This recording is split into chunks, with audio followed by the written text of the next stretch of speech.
Cool. Well, here we are talking about coaching. I'm Yannick. I'm here with Nikki and Sevas.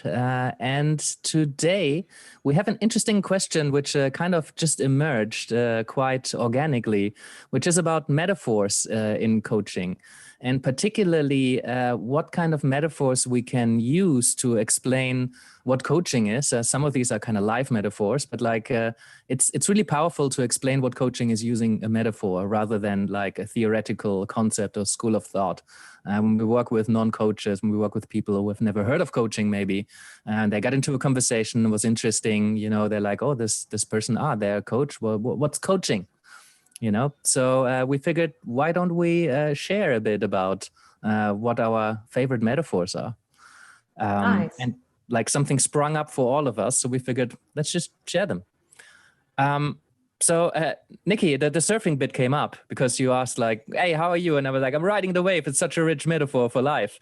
But you're using it as a metaphor for coaching as well. Oh, now actually, as a metaphor for coaching, I haven't thought about it so much, but let me tell you what I have been thinking. Actually, I'm just in Belgium right now, and I was walking on the beach the other day, and it just kind of came to my mind again, the metaphor of surfing as such a kind of a rich metaphor for the experience of life. And certainly the way in which I thought about it, I think certainly comes into coaching.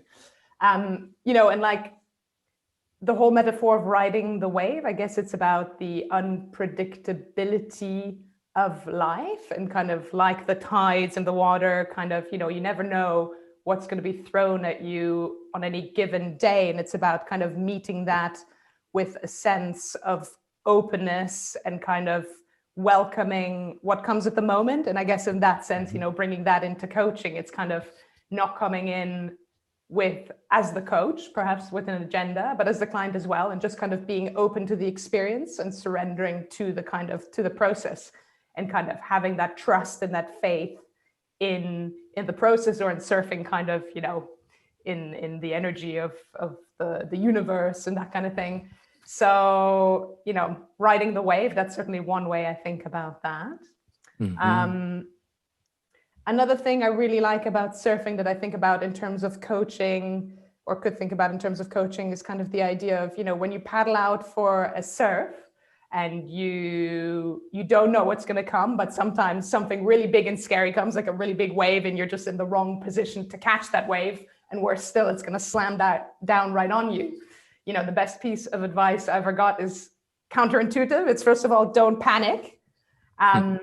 But don't turn your back to the wave and paddle away, like paddle straight for it, kind of face your fear. And the best thing you can do is paddle full pelt towards it. I say full pelt, but save some breath for kind of going under the water.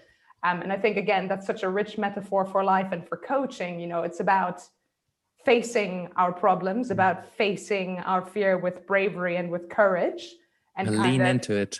But paddle into it. Exactly, because I think, paddling away, running away, or turning your back to your problems is never kind of gonna help you in the long run. These things are always going to come back to kick you in the face, or in the case of surfing, slam you under the water and twirl you around and hold you under, which is really not a nice experience. So, and I guess better face it frontwards than it kicks you in the back. Yeah, for sure. What else was I thinking about surfing? I mean, there's another one that I think is really powerful. I notice it in myself so strongly when I'm in the water, when I'm looking around and I'm trying to gauge where I should be, and like, oh, the best surf is on the left, I'm going to paddle there. And then I'm like, shit, now the better surfs, the waves are on the right, I'm going to paddle back. And I just find myself constantly paddling back and forth to the point that I never catch a wave, because it's that kind of the grass is always greener mindset and like the lack of focus. And I think it just, it has the power to reveal something about your way of operating in life. And I'm like, oh shit, is that what I'm doing in life? Like sometimes, am I trying too hard? Am I constantly having my eyes on too many places and not really zoning in on one thing? And I think, again, you could say the same for coaching. And sometimes I notice it in myself as a coach, but certainly also about being a client in coaching. It's about, finding a way of like narrowing down your focus. And I was actually just reading about the power of focus this morning, and the importance of kind of, we can have many things and it's great to tackle them, but sometimes perhaps the best way of tackling them, other than having an overview, is definitely to zone in on one thing at a time and to put in that focus that allows you to actually make a move forward And like I said, it's about not spreading yourself too thinly, about acknowledging the bigger picture and everything that factors in, but then also to have the commitment and the focus to engage with one situation whilst always remaining open. So those are a few of the ones I think that come to my mind. Yeah, what I really like about the surfing metaphor is that it really doesn't matter so much what you surf.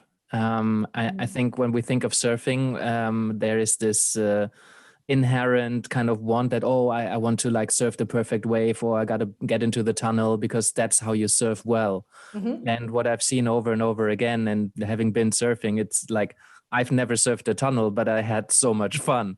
You know, I was like at a spot where I could wade into the water, and I didn't have to paddle so much. I didn't have the strength in my arms yet. But there was a spot down in south of France where you could actually walk most of the way. And the waves weren't huge, but they didn't need to be, because I was just learning. And if you pick the right kind of wave or the right kind of spot, then, you know, the challenge matches your skill level. And as you grow better with skills, you can surf bigger waves or more difficult spots. As you develop more strength in your arms, you can, you know, surf different spots and different styles. Then also it says so much about how a person engages with life. You know, some people want to surf the biggest waves and they just throw themselves in there and they take all the risk, you know, and other people, they're just like very slowly, baby steps. They, you know, go get a teacher or a coach, you know, and they do a bunch of training. They watch all the YouTube videos. They like prepare themselves. They like sit at the beach and watch the waves come in and see how the sets work, and, you know, watch other surfers and learn from studying. And then they go out when they feel safe enough or skilled enough to actually go out there and do some surfing. So I kind of like looking at how a client is engaging with life in that way. You know, are they the person who's studying first? Are they the person who just throw themselves in? How do they manage when they fail, when they get wiped out, which is, you know, inevitable in surfing? How do they deal with that? Do they paddle straight back out, or do they sit at the beach and beat themselves up? Do they stop surfing? And I think when the coach comes in, it's quite interesting, because a coach they cannot surf for you. You know, they cannot, sometimes they can give you some tips on how to do certain things. Sometimes they can give you a push to get into the wave. So it can really, really help. But ultimately, the coach will not always be there. You know, the idea is that you learn to surf, and that you surf the kind of waves that you like to surf and that you feel capable of surfing. And, you know, you go at your own speed. You know, if you want to surf small waves for the rest of your life and have super much fun, get a really big surfboard that doesn't need a lot of paddling, and you just, you know, get a longboard and you do some dancing around, and like, you know, or do you get a shortboard and get really fit and surf really big waves and get a crew and go big wave toe-in surfing? You know, there's so many different ways of engaging with the ocean, and everybody has to find their own style. There's no rules in surfing. Really well put. Yeah, I love that, Yannick. That's really inspiring. And I think the way you related that, especially, you know, the surf coaching again, I was just thinking, you know, a surf coach, insofar when I've had them, what they really focus on is they observe you and your moves, and then kind of, you know, like in the coaching process, they kind of challenge you to improve on that, but cater to you, you know, so it doesn't have to be directive. And again, you know, thinking of coaching, that fits so perfectly. Yeah, and like if somebody videos you, and I had that in snowboarding quite a lot, because like somebody took videos and then you watched yourself, which is basically the reflecting back in coaching. You can see yourself doing the thing, you know, from the outside, from an outside perspective. And all of a sudden you're like, oh, I didn't realize I was leaning back so much, or I didn't realize I was waving my arm around so much. And they don't have to do anything other than reflecting back what you're doing. You know, and so especially in things like snowboarding and surfing, this is why I like them so much. Many other sports, somebody figured it out and wrote a book about it, and then they have the methodology that got things into the Olympics, and this is the most effective way of doing the sport. You know, and in surfing and snowboarding, that just doesn't really exist. I mean, it does to some extent in terms of how you can get the most speed or how you can get the most rotation. There's some tutorials, and there is perhaps a way that you get more effective rotation, but there is no best surfing. I never understood the competitions. How can you do How can you be the best surfer? How can you be the best snowboarder? It just, there's so many facets of it and so many different styles. And these are sports that celebrate style, and they celebrate diversity, and they celebrate difference. So if somebody who just sticks out and they have a radically different way of engaging with a mountain or the ocean, then that tends to get celebrated. That's why I love them, because like that's what life is. You just kind of go through life and you do your thing. And if you're radically different, maybe you don't win the competitions, but do you care about the competition, or do you care about having fun?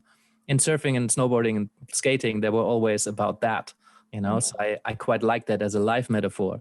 And if you look at the coach cannot tell you how to do things. The coach can only facilitate you celebrating your own style and living life or doing the sport like you want to do it. Really groovy. Groovy. Sivash, have you been surfing? No, I've actually never done surfing. It's something that I've always liked to do.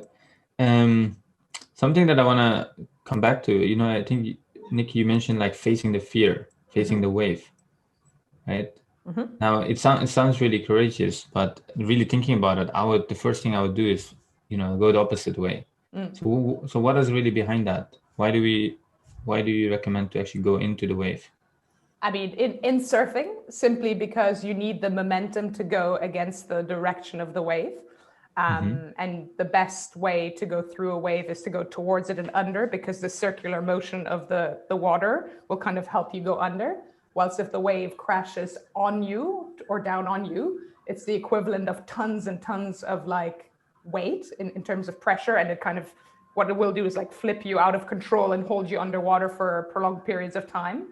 And that's just the worst feeling when you're out of control. You have no sense of bearings up and down, and you can't go up against the force of the water, and you just panic and feel like you're running out of breath, which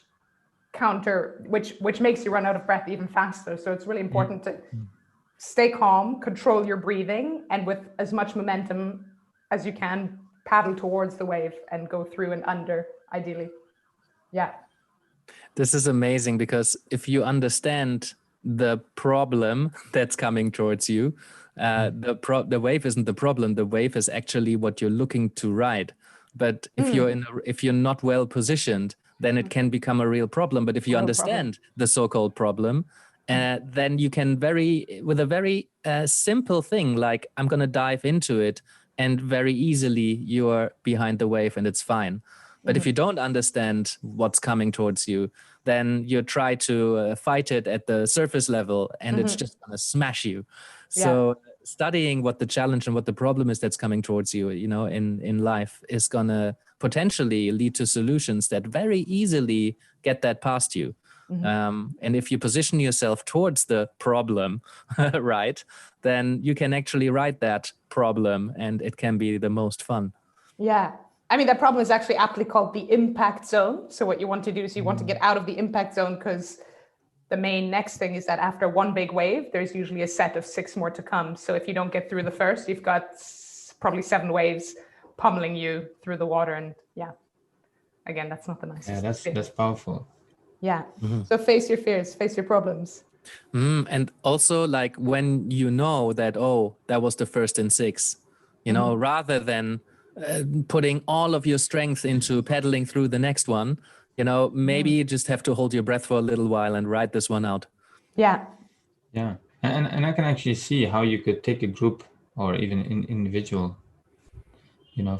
a coaching client, how you can take someone surfing and actually use these metaphors in real life with them. Nice. Yeah. I always wanted to do snowboard camps. So if anybody's out there is listening and you always wanted to put any retreats on, I'm happy to coach, because I've done some amazing coaching on chairlifts.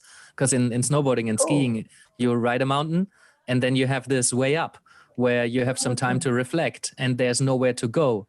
And you just sit there and you're still like pumped from adrenaline that you had going down. But you can start reflecting, or if you have a coach next to you, they're like, oh, what was that? Or I saw you move like this, or how does that feel when you did this? What made you choose this line and not the other? Did you notice that person that was right behind you?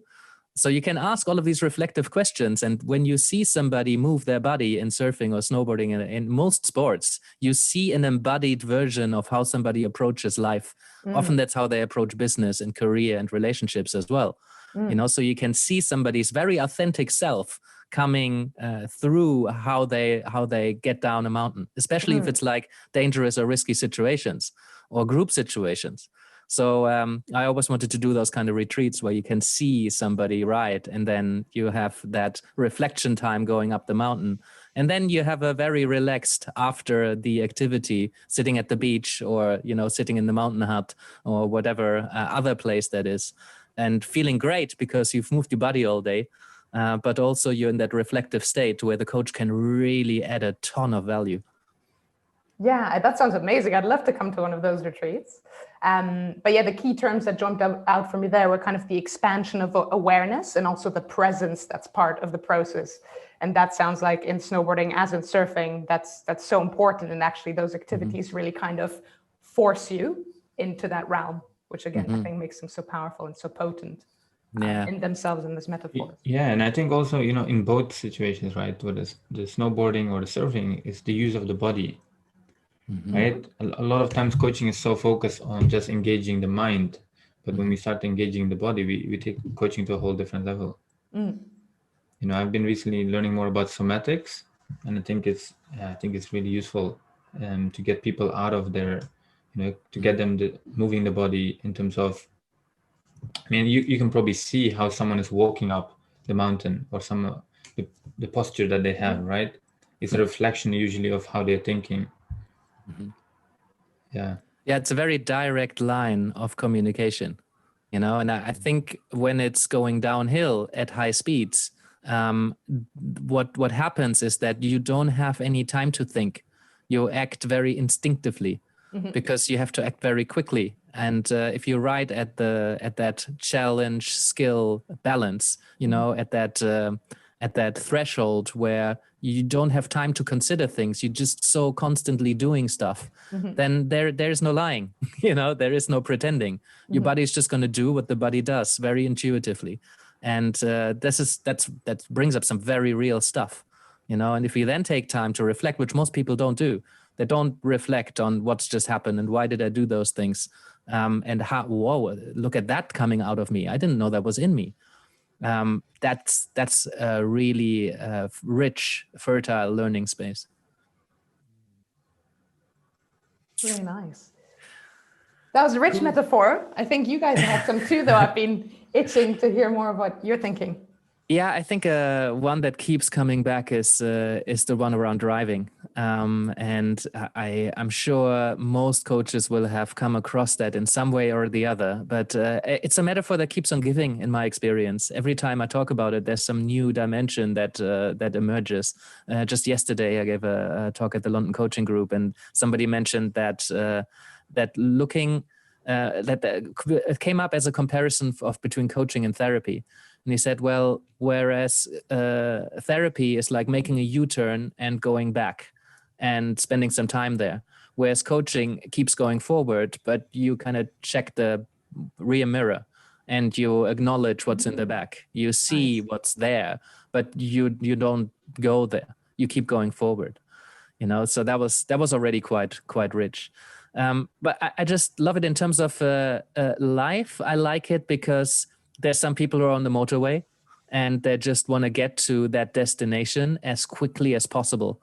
And perhaps some take some time to optimize their car or, prepare so they can get the fastest ride and then get there very quickly. Maybe it's quicker to save up on the car and then go very quickly, or pick it up around the corner. Maybe you just go whatever car you have and you go on the motorway and you just go for it. But if it breaks down, maybe it's going to take longer. So there's already some thinking space in terms of where do you want to go. But then, well, do you take the motorway? Do you take the scenic route? Do you even have a direction? Or do you just kind of go and you explore? If you're on a road trip, sometimes I just want to get to Venice and I want to get there as quickly as possible because I only have that much time in my holiday. But maybe the best time would happen if I kind of go into the direction of Venice, and maybe I'll never get there, but the best holiday happens along the way. It's like, oh, look at that. Should we check that out? Then you take an exit and all of a sudden you find yourself in the middle of nowhere meeting the most amazing people. Or you think you have a pretty good time and then you come back home and somebody says, oh my God, did you see Venice? What an amazing city, the most beautiful place I've ever been. And we're like, no, we didn't make it to Venice. Shit, maybe we should have gone. Maybe we should have taken the motorway. So again, there is no right way of approaching your holiday. There is no right way of approaching life. So that's what I really like about that. And as the coach comes in, I find myself on the passenger seat. In some areas I know, some areas I'm quite familiar with. If we're going through this whole Euro trip with my client, I find myself on the passenger seat. Once we drive through Mexico, through Germany, interesting lapsus, because my wife's Mexican, so I don't know Mexico that well. But if we drive through Germany, I'll probably know some spots that might be really worth seeing. I might have some local knowledge, and I would say, hey, I know this place around the corner. If you take a ride here, it's like this and that. How does that sound to you? Do you want to check that out? And maybe they want to go see it because I have some local knowledge and there's probably a good experience there. But most of the time we're going to drive through countries I've never been or parts of Germany I've never been. So I can only be there and hold space for them, be that fellow traveler, possibly be like, oh, did you see that? That looked interesting. And maybe they saw it or maybe they didn't because they were focused on the road. Maybe that was really interesting. Maybe they choose to go there, maybe not. And it's like, you said you were hungry. I just noticed a restaurant. It's not saying that you have to go to the restaurant, you should eat, but it's like, hey, you mentioned you could use a bite and you clearly didn't see the restaurant because you were focused on the road. Let me just, invite your attention to go over there. Maybe I have a map, or maybe I help you draw a map. Maybe I help you make decisions where your direction or goal is, or where you might want to go and how you want to get there and how it might affect you. Maybe I can hear a little rattling and I just happen to know that this sound means that your gear stick is about to go, or your tire is about to burst. And I can tell because I'm very experienced with cars, and then say, hey, do you hear that? What do you think that is? Or I might say, mate, your tire's about to burst. You really want to go to the next garage and have that checked out. So this is where sometimes we have knowledge and sometimes we don't. Often we're a fellow traveler, but the fellow traveler can also offer some advice depending on what they know or don't know. Ultimately, you're in charge, you're at the wheel, and you're going to drive this car. You decide if you want to take good care of your car or what your risk is. It's like, nah, I think I'm going to try and make it to the next gas station. I might pee myself, but maybe not. So, that's up to you. If you pee yourself, that's on you. I mean, there might be a smell, but I'm actually out of the car for most of this time. So I love that. I mean, I didn't expect it to be quite that rich, but the way you just put that across was just beautiful. Yeah, I totally see that. And I feel like I got so much from that. That's a really awesome metaphor. Two things that came up for me. I don't know if they're that potent, but was, the idea of having a sat nav as one other thing. Do you take kind of the conventional route, what's laid out for you, or so that's one thing. And the other thing was the idea of toll roads. Do you invest in someone like a coach and take the toll road because it's going to get you somewhere faster or more directly or something? I don't know, just to add to that. But I love that. Yeah. In France, you have to the motorway costs money, so there's always, you decide whether you're gonna take the slightly longer route that is like the normal motorway, and then there's the fast track. Yeah, I use driving also in coaching, and specifically around setting goals. I think it's such a great metaphor to bring. So I use Uber a lot, and if you with our current flat, if you put your postcode, the Uber comes at the back of the house. And sometimes you're standing at the front of the house and you're waiting, there's no Uber, right? And in coaching, often what we do as coaches, we get really clear on the goal, but we don't get clear on where the client is, right? And you can figure out the goal and you can figure out what all the challenges are. But if you don't figure out exactly where they are, sometimes it's going to be hard to get there, right? So I always use this as a metaphor also for teaching coaches to get more effective. Make sure you get really clear on where they are right now Like if someone wants to lose weight, well, where are they right now? How much, right? How much do they weigh right now? Right? If someone wants to increase their income, well, how much are they earning right now? We want to really understand like where someone is.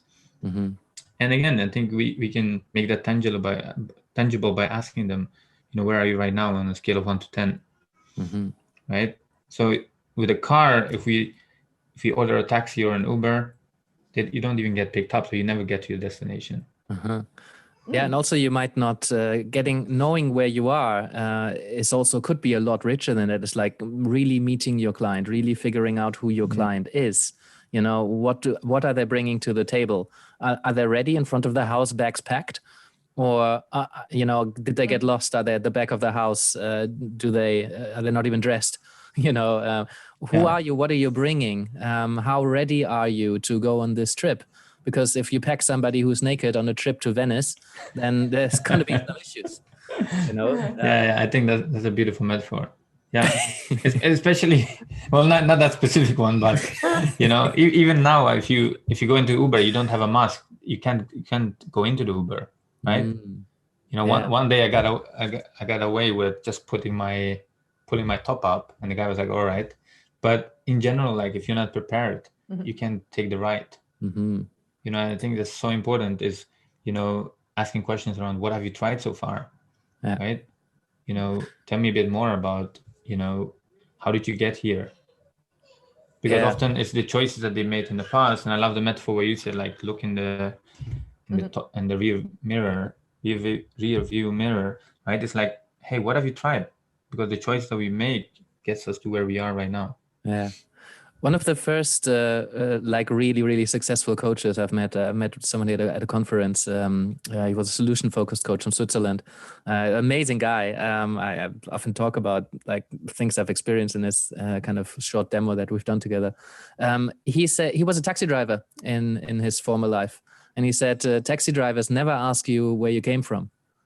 Maybe later. Maybe as you have a little bit of a chat as you're already on the road, but they ask you where do you want to go. So I quite like that metaphor as well. Nice. And the Uber thing just brought up as well that some people invest in London. We have black cabs. Black cabs are like the expensive ones that are where the drivers study what they call the knowledge. They study for 3 years and they know every street. They have to know where every street starts and ends. It's like quite a process. So they know the city. Uber drivers just put stuff in the sat nav and they drive. Not everybody. I'm sure some of them get to know the city extremely well. But like I noticed it myself. Once I had a sat nav, I didn't want one for a long time because I like map reading and I like to remember where I'm going and get there. But once I had a sat nav, I was just following the sat nav. I didn't really remember how to get places anymore. I'll just follow the instructions. So knowing how to operate, knowing how to navigate is such a great skill. And some people they choose to invest in black cabs. They choose to pay, I don't know, almost twice as much or something, or at least 50% more, because they know there's somebody in there who knows the city inside out. And if you enter the postcode, they will know that this postcode is on the front and not on the back. Yeah, and I guess that's like a coach, right? Some coaches are like Uber drivers, and some coaches are like black cab drivers. They know that, look, don't worry, if one road is blocked, we'll find another route. And I think that's such a great metaphor also for creating offers in your coaching program, right? Especially if you're kind of niched and you want to help people specifically around, a specific thing like losing weight, gaining more confidence. That, hey, they're going to go through certain obstacles. There's certain things on that road. For me to get someone from A to B, I know that there's going to be some roadworks. I know there's going to be like a dead end somewhere. Yeah, or some black cab driver coaches actually are Uber drivers who use sat navs, but they bought a black cab and it's really nice and cozy in there, and people are being seen to be driving a black cab. They're being taken around by the black cab, but really it's an Uber driver in there with no knowledge. But that's okay. They're still going to get you where you need to be, and like often you don't notice because you didn't see the roadworks or you were busy working. So you can actually give the impression, So it's a rich metaphor as well, the Uber Black Cap thing. Nice. Yeah. Another one I just thought of was sitting in traffic, but I couldn't find a good way. What could you say? Like, just sometimes you have to be patient and things take a long time to unpick. Oh, yeah. I love that. Yeah. Sitting in traffic was a massive moment of enlightenment at some point. When we were sitting in traffic and a friend told me about Stephen Covey's circle of influence and circle of concern. When you're sitting in traffic, there is nothing you can do. So I used to, when I'm late for something and I sit in traffic, I used to get like really nervous and anxious, and I wanted to get there. And at some point I'm like, well, I really care about getting there on time, but what can I actually influence? Am I willing to break the law, drive on the sidewalk, or like push people out of the way? Am I willing to go to that person in front of me and scream at them to get out of my way so I can get through? Am I going to do that with every car that's in the way? Or am I just going to accept that this is traffic and there's fuck all I can do about this? So I'm going to have to just ride it out. You're sitting on a train, you're late for a flight. You really need to get there, but the train's not going to go any faster just because you want to. So at that point, I just completely dropped all of my anxiety. It's like I still have some anxiety because I might miss the flight or I might be late for the meeting, but there's nothing I can do. So why get so wound up about it? So just accept that you're doing the best you can right now. Consider whether there's something else you can do. Consider to ask the train driver to go faster. But like, if you decide that that's probably not going to work, you can still try, But if you say, well, this is not going to happen, just, start running when you arrive. But up until then, you don't really need to worry that much. Yeah. And it's the same in life and in coaching, right? If someone's get delayed on the way to achieving their goal, they can either react or they can choose to respond in a different way. Right? So I think that's I think a really powerful metaphor there for sitting in traffic, because you can have two cars next to each other. One is cursing and maybe like breaking down the car, and the other person is just sitting mindfully, maybe listening to some music. Yeah, exactly. A very different experience. But also, somebody who's getting really wound up and they really want to get somewhere, they probably afterwards think, how can I never be in that goddamn traffic again? What's the different route? And they sit down and they research and they ask people, what do you do with this traffic? Do you know any secret routes? So there is something there that after the experience, some people take action to never experience that again. And other people are just like, I'm just going to be stuck in traffic every day. That's just part of it. Yeah. Well, I think we mentioned a lot around this, and there's a few little ones that I can bring up. I think, the way we use our body, the way we use, especially if we are, working with high performers, they always want to go, right? But that if you keep driving the car, at one point it's going to stop, right? You have to change the oil, or you have to fill the petrol, right? And I think that's so important. It's exactly what we need to do ourselves. We have to rest. We have to slow down. If you keep driving for hours and hours, and I've done that, you just like start falling asleep, right? And while you're driving, it might literally kill you. Yeah. And I think with bus drivers, I think they're only allowed to drive a certain amount of hours, right? After that, they have to take a break. And I think that's such an important thing, is that our body gives us signals, It's maybe not as like a little light going on, like, hey, you need to change your oil, but we can feel that. Right? Last night I slept 3 hours, and the night before that I slept 3 hours, and last night I slept 8 hours and needed to sleep a bit earlier. We can feel the toll that it's having on our body. And the coach can be that little light that goes on and says, your oil is pretty low from the looks of it. You decide whether you keep going or you change your oil, but I'm just saying oil seems to be pretty low. I think this is maybe a whole different discussion, but I think coaching is less impactful if someone comes into a session and they're really tired and they're probably not in a state where they can take things, where they can be really present. So that's maybe another thing that as a coach, we have a job there to actually bring that to the awareness of the client. Yeah, and I had a car where the oil lamp just kept coming on, and it really worried me. And turns out it was broken. So I stopped trusting. I stopped trusting my coach car, and then I just kept ignoring it. So it just goes to it goes to show that we need that trusting relationship with our warning light lamp coach, so that when they actually say something like that, we might take it seriously. Yeah. This is really good. Keeps on giving. I used to drive a really old car, so for me, I keep investing in coaches because I want the Porsche, I want the Ferrari, I want to get places faster, and I think that's such a great way of looking at it. We have choices. We can drive in an old Mazda, or we can drive in a better car if we are willing to invest. Yeah, and in the city, you drive them all at the same speed.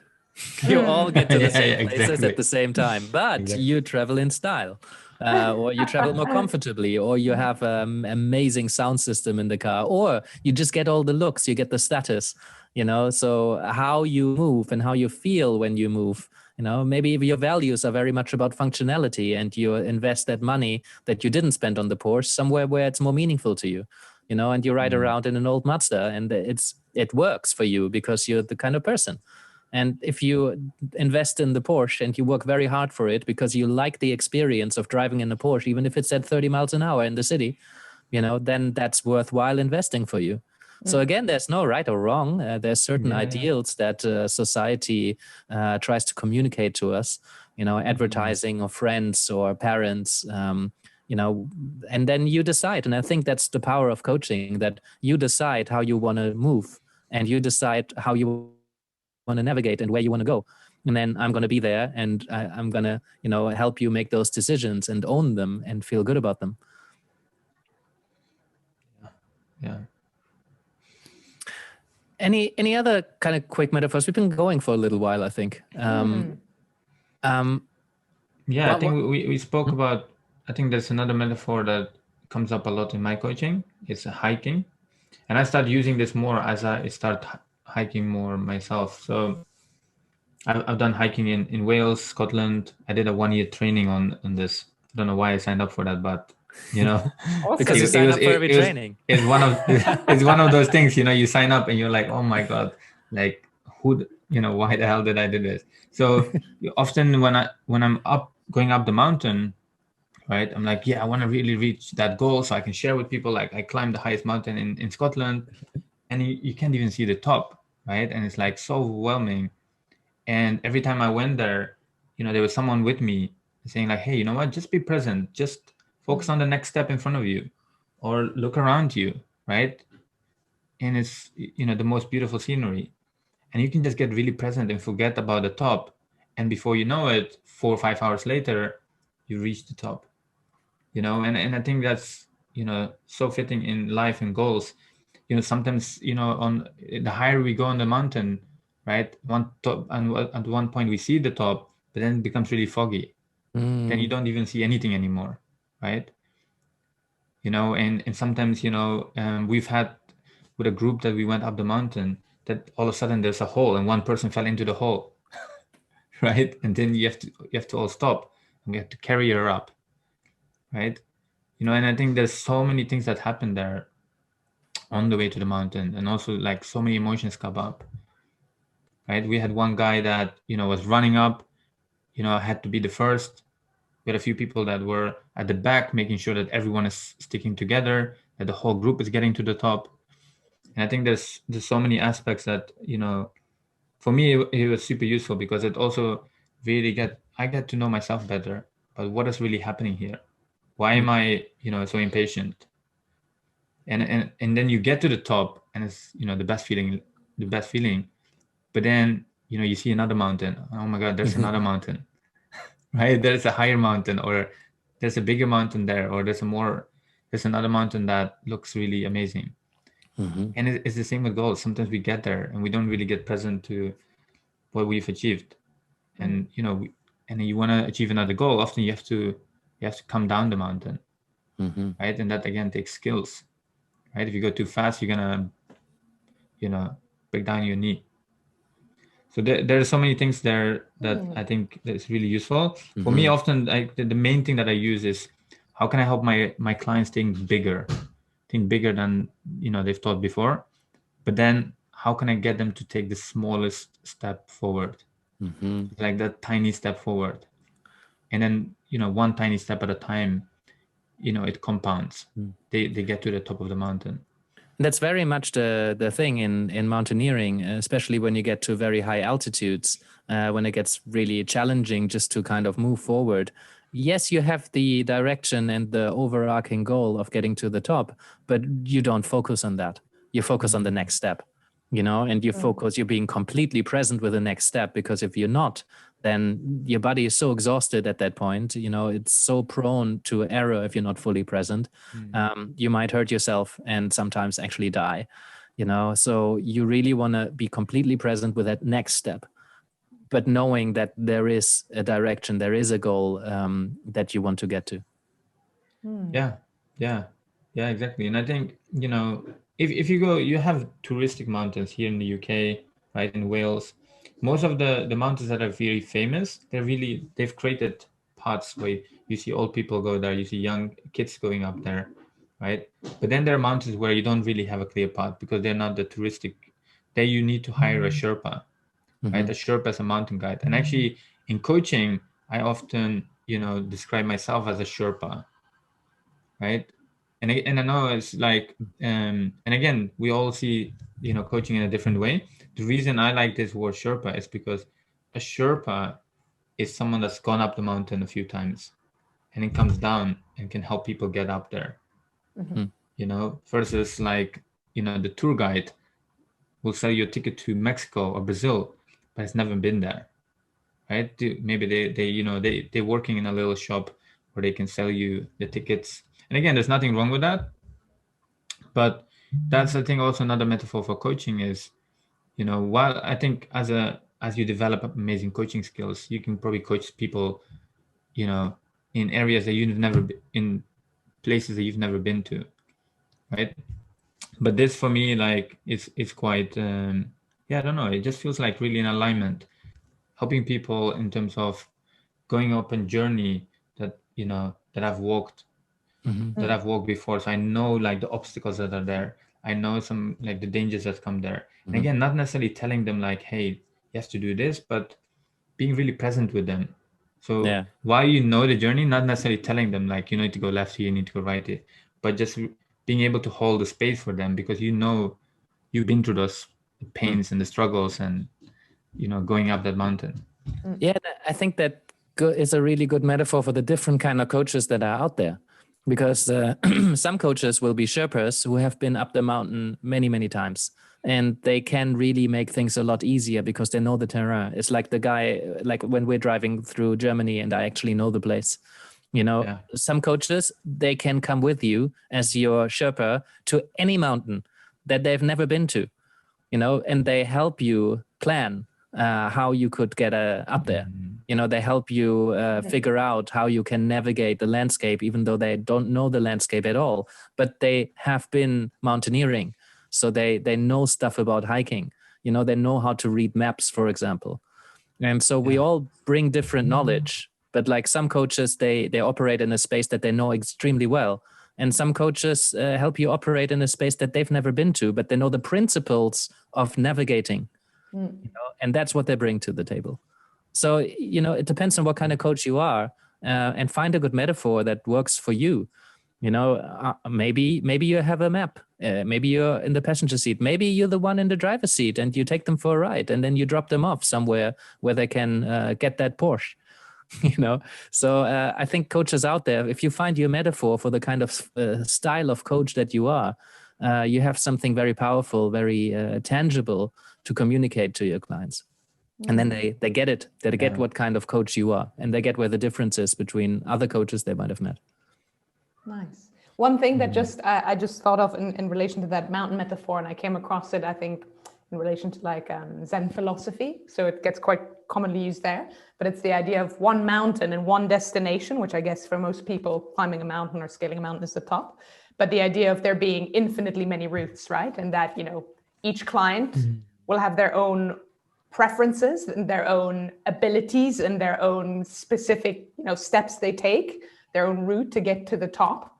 But, anyone at the bottom has that ability and that potential to scale the mountain in their own way. And again, that Sherpa, I guess, accompanies them, and whether they choose the route through the forest or up like a glacier wall or just through lots of rubble or just fields of grass, the Sherpa kind of can support them and guide them, provide them kind of what they need to best enjoy their journey and get to the top. And what do you want? Do you want to get to the top? Do you want to take a picture at the top? Do you want to have an experience getting to the top? Do you want to find yourself along the way of getting to the top? Do you want to win the competition of getting to the top first? Do you just want to make it to the top? Is there a time limit? Do you not actually care about the top, but you're just kind of tagging along because your friends are going to the top? Like, what are you here for? What do you seek the coaching for? And really spend some time talking about why do you want to get there? Why are you on this journey? And then given the motivation, that's probably going to be a very different journey. Cool. I love that. Also keeps on giving. I'm sure there's plenty of more metaphors around like running and around the differences between coaching and therapy, riding a bike. There's so many of them, but I think for now, maybe we put a pause here. Maybe we can pick that back up. Yeah, it'd be great if some people maybe shared some of their metaphors that they found useful. Yeah, I would love that. I'd love to hear a quick last story, because I just came up in a coaching session recently. I was working with a coach just recently qualified. Actually, she's in the middle of her coaching diploma. And she said, you know what, I really struggle with coaching. We were coaching for a bit, and I asked her, like, well, tell me, like, how do you see yourself, like, as a coach on a scale of 1 to 10? She was like, yeah, it's a 3, right? I just started. And the reason I asked that is because she already told me about her background. She's been teaching dance for 10 years, right? And I asked her, okay, so I said, well, hey, look, tell me a little bit, like, if I would come to you and I said, like, can you teach me how to dance? And I want to become a pro. How long would that take you? She said, well, what's your goal? I said, well, I want to become a pro in 1 year, right? Long story short, she was able to tell me that how she would get me from 1 year, in 1 year to become a pro.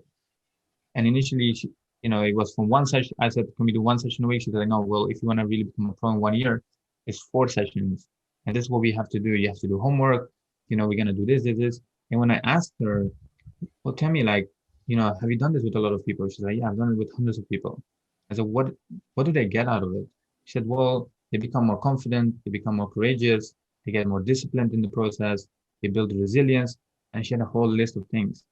I said, well, what are you actually doing there? Are you just teaching them? She's like, well, no, actually, I coach them. I coach them through that process.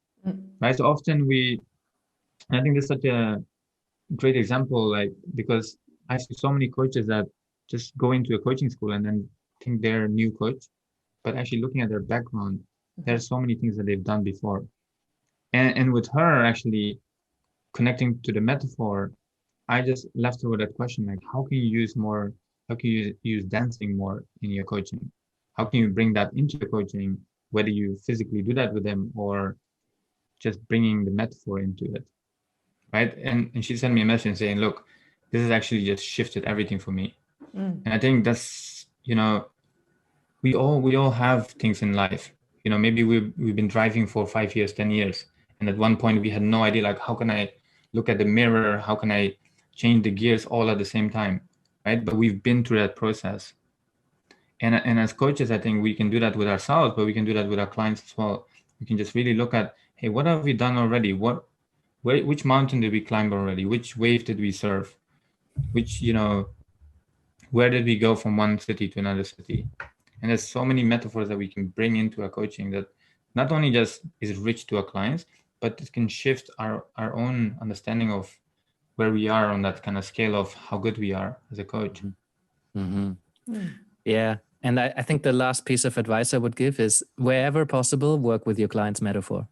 If they're a surfer, use surfing. If they're a mountaineer, use mountaineering. If they love driving, use driving. And it's so powerful. If you don't understand everything about it. Maybe you can educate yourself a little bit. Maybe you have some existing knowledge. Maybe you just ask them about it and ask, what is that like? You know, are there some parallels between that thing and how you approach life?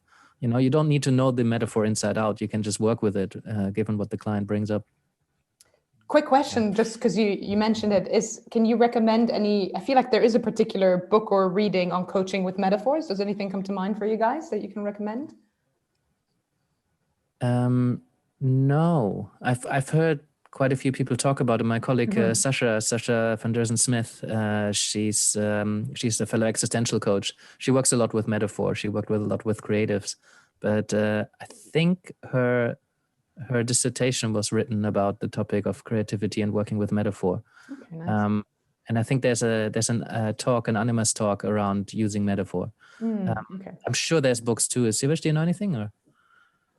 No, I haven't. I think there are books on metaphors. So using metaphors in coaching, but yeah, I haven't come across any specific one myself. Cool, guys. We can Google it and then put in description maybe. If people are listening to this and you know something that you've read, that would be great. Please share. Yeah, that'd be great. Cool. Thank you, guys. Thank you for being with us today. We really appreciate your commitment to growing and learning as a coach. We believe in the generative effect that this has on our wider communities, workplaces, and the world in general. Just a few things before you go. Firstly, we're doing this for you. So if you'd like us to talk about anything in particular, do send us a question. Secondly, we're not doing this for profit, so we rely on your help and support to reach as many coaches as we can. So if you can help us by sending this episode to a friend or telling a fellow coach about what we're doing here, maybe you can subscribe or leave us a review or even support us on Patreon. That would be amazing. And lastly, you can find us across all major platforms. Whether you like to watch or you like to listen or you like to download episodes, you can do so too. And that's it from us. Thank you, and I hope to see you next time.